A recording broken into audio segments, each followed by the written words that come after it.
요즘에 이제 집값이 엄청 많이 올랐잖아. 앞으로도 이제 계속 우상향 집값을 할지 어떻게 생각해? 앞으로 집값은 우상향 한다 안 한다? 하나, 하나, 둘, 둘, 셋. 난 세모. 나는 O. 80년대부터 최근까지 서울과 6대 광역시의 이제 집값의 추이거든. 빅브를 딱 보면 알겠지만 그냥 우상향이야. 그냥 집값은 우상향 했다는 거지. 사상 최대 저금리, 그 다음에 엄청난 유동성, 그리고 제일 중요한 건 공급이 급감. 그러니까 나는 세모라고 이야기를 했는데 나는 서울은 사실은 폭등할 거라고 봐. 거래량은 적을 거야. 신고가가 많이 나올 것 같아. 수도권은 산별적으로 좀 다르게 갈 것 같다. 18년도에 이제 수도권의 공급이 가장 많은 해였어. 역대급이었어. 그런데도 불구하고 18년도에도 계속 상승을 했었거든. 18년 이후부터는 이제 공급량이 급격하게 떨어지는 거를 나는 이제 그 데이터를 미리 알고 있었던 거야. 그래서 18년도에 가격이 안 떨어지면 앞으로는 이제 더 오를 가능성이 크다라는 걸 미리 좀 알았던 거지. 정부에서 상기 신도시 사전 측량을 왜 하겠어? 지금 모델하우스도 없고 구체적인 내용물이 없는데 분양가조차 정확하게 확정되지 않아. 진짜 2, 3년 내에 공급 절벽, 분양 절벽이 이제 본격화되거든. 2026년에 상기 신도시가 본격적으로 입주가 된다 이렇게 예상을 하는데 그때까지는 서울과 경기도가 이제 그런 공급이 엄청 적다는 거지. 올해부터 앞으로 2년간은 그게 진짜 극심해지는 거지. 중요한 포인트가 있는데 공급 물량이 전국적으로 지금 엄청나게 급감을 하고 있어. 서울이 제일 심각하고 지방도 심각한 도시들이 많아. 그런 도시들은 지금 당장 나는 사실은 매수를 이제 좀 권하는 거고, 나는 정말 아무리 빨리 입주를 한다고 해도 2028년 이후로 보거든. 그러니까 지금 이제 앞으로 3년, 5년 정도가 굉장히 심각한 공급 물량에 직면했다. 서울 같은 경우에 지금 전 시장님 때부터 계속 재건축, 재개발, 구역 지정 해제 이런 것들 통해서 막았단 말이야. 도심의 공급 자체를. 재개발, 재건축은 5년, 10년 뒤를 내다보고 정책을 짜야 되는 건데 이제 그 후폭풍이 오고 있어. 서울의 공급 물량이 너무 줄어들고 있어. 서울 같은 경우에 지금 세대수가 500만 세대가 좀 안 되거든. 입주 물량의 연간. 대략 한 7만에서 8만 세대가 입주를 해야 돼. 근데 올해부터 지금 엄청나게 급감을 하고 있거든. 내년에 2만 세대 정도 입주, 23년에 1만 세대 정도밖에 입주를 안 한단 말이야. 수급 밸런스가 무너졌단 말이야. 그러면 올라갈 확률이 굉장히 높을 수밖에 없다라고. 수요 공급만 보더라도 1년, 3년 정도는 올라갈 확률이 굉장히 높다.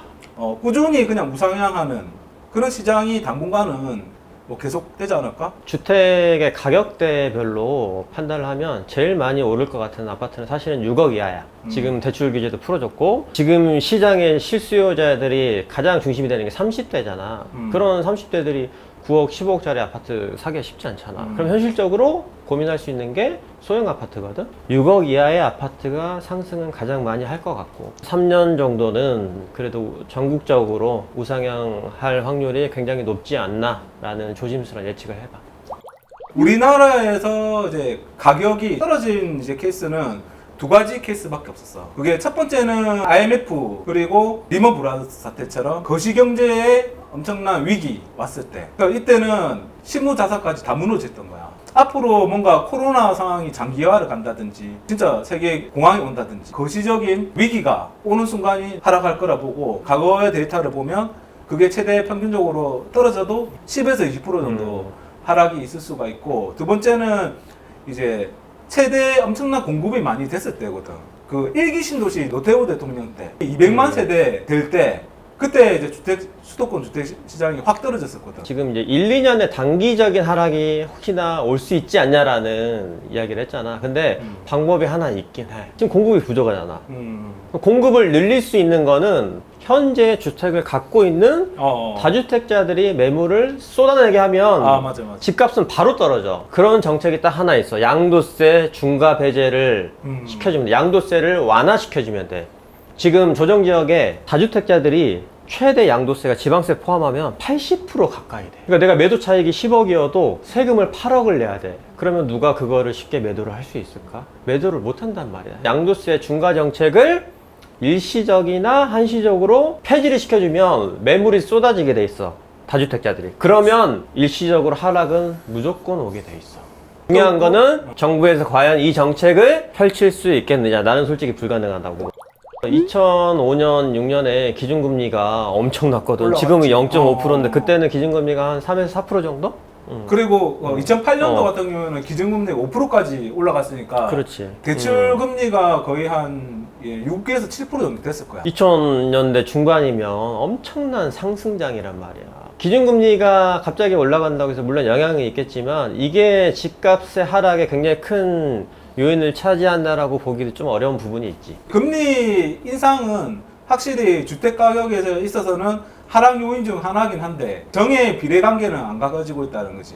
지금 현 정부에서는 대출 규제를 굉장히 강력하게 시행을 했어 이미. 그래서 DSR도 지금 40%로 줄여놨고 LTV도 예전처럼 뭐 60%, 70% 다주택자들이 받기가 어려워. 그러니까 이런 것들이 집값의 하방 경직성을 굉장히 견고하게 만들어주고 있기 때문에 기준금리가 올라간다라고 해서 집값이 폭락한다라는 거는 좀 동의하기 어렵지. 기준금리가 조심해야 될 타이밍은 나는 스스로 정해놨지. 대출금리가 한 5% 정도 됐을 때 그때는 조심해야 될 때라고 보는데 오르더라도 1년에 한두 번 정도로 금리를 천천히 올리지 않을까. 연준에서 빠르면 올 연말부터 테이퍼링 시작한다고 하는데 중요한 건 이건 테이퍼링이야. 기준금리의 인상이 아니거든. 기준금리의 인상은 빨라야 내년 연말 23년 정도로 예상을 하고 있고 그러면 이제 우리나라도 뭐 빠르면 올 하반기에 올리겠지만 과연 많이 지금 올릴 수 있을까?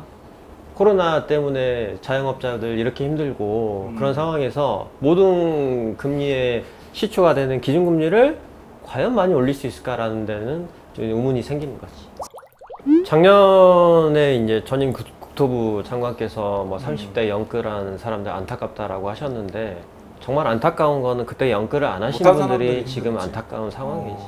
작년에 그런 리스크를 떠안고 연끌을 하신 분들은 지금 자산 상승에 기차에 올라타신 거고. 나는 근데 어떤 게 연끌인지는 모르겠는데 자기의 기준이 있어야 된다 생각하거든.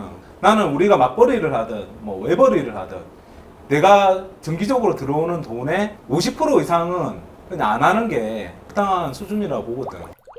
2019년에 그 경기도 쪽에 이제 입주 물량이 좀 많다 보니까 나도 역전세를 이제 맞아서 몇천만 원을 다시 이제 그 기존의 세입자분한테 돌려드린 적이 있거든. 물론 내가 이제 그때 여유 자금이 없었다라면 뭐 이제 파산에 가까울 수는 있었겠지. 수요 공급을 내가 분석을 잘못했기 때문에 큰 경험이었지. 정말 그 각 지역별로 수요 공급은 입주 물량은 너무나 중요한 데이터다. 그런 리스크를 감당을 하고서라도 하는 게 결국은 투자가 아닌가. 용의수지는 내가 판교에 근무를 했기 때문에 신분 당선이 그 얼마나 좋다는 걸 알고 있었어. 그때 갭이 3천밖에 안 했었거든. 내가 3억 9천에 신분 당선 역세권을 매입을 해서 3억 6천에 전세를 그것도 일주일 만에 빠지는 거야. 그 워낙 학군이 좋은 동네고 교통이 좋은 동네니까 전세 수요가 그만큼 많았기 때문에 확실하게 빠지고 빨리 빠지더라고. 그래서 우리 처제한테도 추천을 했지. 우리 처제가 들어가는 시점부터 투자자들이 엄청 많이 들어오면서 일시적으로 그렇지. 투자자들이 몰리면서 전세 물량이 확 그 동네에 풀리잖아. 전세 가격을 계속 다운해야 되는 시기가 이제 된 거지. 내가 남한테 추천을 한 게 그것도 또 가족이고. 그러니까 내가 엄청 이제 내가 곤란해지더라고. 나 지금 완전 시급했잖아. 진짜 완전히 내 처제가 그거 계약 파토나면 지금도. 근데 그걸 지금 이제 최근에 팔았는데 비과세로 4억 넘게 4억 넘게 수익을 나와가지고 요즘에는 어깨 딱 하면서 술 안 사니 뭐 이러면 계속 그렇게 얘기하지. 그 당시에는 완전히 미안해가지고 쭈그리 돼가지고 뭐 부동산에 전에 우리 거 먼저 빼주세요 하면서 막 돌아다니고 막 그랬었거든. 지금 이제 4억 넘게 남겨가지고 형부 최고다면서. 그러니까. 내가 본격적으로 갭 투자를 한 게 이제 용인수지에 여러 차례 좀 투자를 했었거든. 그때는 용인수지는 갭이 3천밖에 안 됐으니까 내가 두세 개를 이제 매도를 하면서 내가 판 사람, 매수자를 만나보니까 이 매수자에 따라서 그 시장이 또 알겠는 거야. 내가 맨 처음에 1억 정도 올랐을 때 세금 한 일반 과세로 뭐 한 2, 3천 내고 나는 한 6, 7천 정도 수익 났으니까 난 충분히 수익 봤다 생각하면서 이제 매도를 했는데 매수자가 보니까 강남 북부인이라는 거야. 그냥 부인도 아니고 복부인. 강남 북 내가 너무 빨리 팔았나? 써야지. 그렇지. 뭔가 느낌이 좀 느낌 쎄하더라고. 써야지. 이거 알지. 하여튼 알지. 했는데 역시나 이게 딱 그 사람 하고 나서 또 한 2, 3억 떡상을 하더라고. 그 다음에 또 그 뒤에 또 두 번째로 내가 팔 때는 이제 또 그 지역에 실거주 하는 사람 중에서 투자에 좀 관심이 많은 사람. 이 사람이 왔을 때도 내가 또 팔았는데 또 더 올랐고. 그 마지막에 팔 때는 약간 실거주 하시는 분들이 와서 근데 물론 또 팔고 또 오긴 올랐지. 근데 같은 상품을 이제 시기에 따라서 또 팔아 보니까 사는 사람이 누구냐에 따라서 또 시장이 어느 사이클에 왔는지 이게 좀 판단이 좀 되더라고. 투자자라고 해서 항상 선진입 1차만 있는 게 아니고 2차, 3차 지지하는 투자자들도 있어.